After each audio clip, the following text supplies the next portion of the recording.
Dans la paracha de la semaine, la Torah nous dit V'item nekiim me Hashem mi Israël. Et vous serez propres, innocents, devant Dieu, mais aussi devant Israël, le peuple d'Israël. De cette mitzvah, nous apprenons qu'il ne faut pas laisser de doute dans notre comportement. Et à ce propos, une histoire qui met en scène le Ktav Sofer, le fils du fameux Khatam Sofer, qui une fois, en Hongrie, devait diriger une réunion rabbinique. En Europe, elles étaient rares, et durant ces rencontres, eh bien, chacun amenait un petit quelque chose, une petite histoire, un petit objet à montrer à ses amis rabbins. Il y avait une ambiance très conviviale, et dirigée par ce maître, donc par le Ktav Sofer, eh bien, la réunion commence, et il sort de sa poche une pièce. Il leur dit, vous savez, j'ai quelque chose que je voudrais vous montrer. C'est absolument rarissime. Voilà que, depuis l'époque du temple, et de père en fils jusqu'à moi, j'ai à vous transmettre et à vous donner l'occasion de voir un shekel à Kodesh.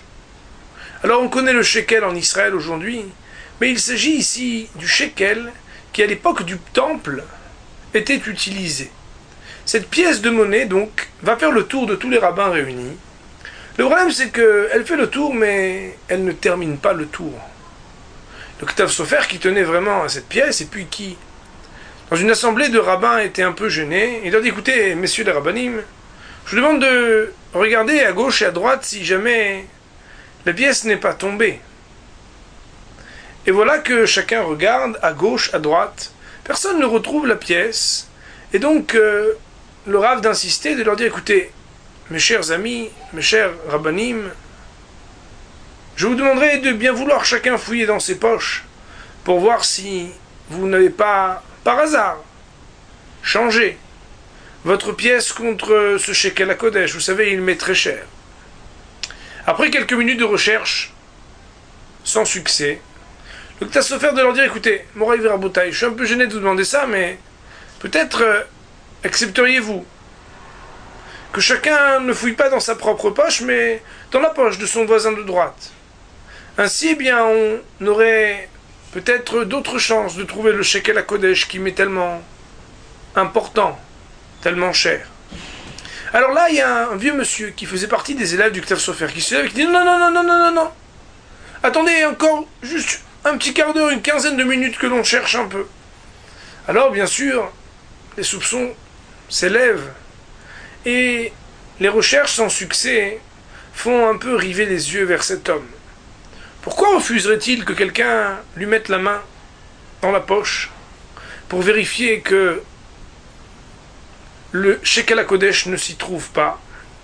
Eh bien, après ce quart d'heure de sursis, le Ktav Sofer dit, s'il vous plaît, Moraï Verabotai, on va pas passer toute la soirée pour chercher ce shekel à Kodesh. Si vous voulez bien, chacun fouiller. Non, Kvod Harav. Répète encore cet homme, s'il vous plaît, encore quelques minutes, s'il vous plaît. Et voilà que quelques minutes passent, et le shamash, le bedeau, arrive et dit, j'ai trouvé, Kvod Harav, j'ai trouvé le shekel à Kodesh. En secouant une nappe, je l'ai trouvé. Et là, on ne comprend plus. Voilà que, comme on l'a dit tout à l'heure, eh bien, les soupçons étaient dirigés vers cet homme, vers ce vieil homme qui était un élève du Ktav Sofer, qui refusait qu'on ne lui fouille ses poches, qui repoussait au maximum le temps où l'on allait découvrir où est-ce qu'était caché, où est-ce que se trouvait cette pièce. Mais pourtant, la pièce a été trouvée alors. Pourquoi? Eh bien, cet homme se lève et leur dit, écoutez, Moraï Verabotai, vous savez, dans une réunion où le Ktav Sofer est, entre guillemets, le dirigeant, c'est lui qui dirige cette réunion rabbinique, je ne voulais pas, moi aussi, mettre en avant ce que j'avais apporté de mes ancêtres. Car voilà que, moi aussi, eh bien, ce que j'ai pu avoir, c'est exactement la même chose. J'ai amené un shekel à Kodesh, qui avait été transmis de père en fils, depuis l'époque du temple, et que je voulais vous montrer, que je voulais vous faire prendre dans la main cet objet rarissime. Alors bien sûr, lorsque le Ktav Sofer a sorti le sien, je me suis dit c'est pas la peine de sortir le mien.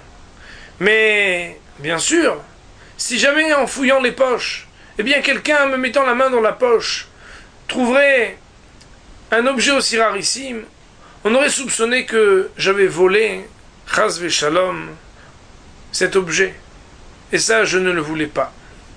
Maintenant que le shekel à Kodesh du Ktav Sofer a pu être retrouvé, eh bien, en demandant toutes les précautions de ne pas l'égarer, bien sûr, je vous proposerai de regarder aussi le mien, cet objet rarissime qu'on a pu trouver à 2 reprises dans cette même soirée, dans cette même cérémonie. De là, eh bien, cette petite anecdote qui nous fait sourire, nous apprend que Veyitem Nekiim, mais Hachem mais Israël, Dieu voit le cœur de l'homme. Être innocent et propre devant Dieu, c'est une obligation, bien sûr. Mais il ne reste pas moins que la Torah nous enjoint aussi, vis-à-vis de nos proches, d'avoir un comportement à ce point irréprochable qu'on ne laisse pas de doute et que si jamais il y avait un doute, comme pour cet homme, cet élève du Ktav Sofer, bien qu'on s'explique tout de suite pour ne pas laisser de doute, afin d'être propre devant Dieu, mais aussi devant le peuple d'Israël. Shabbat Shalom.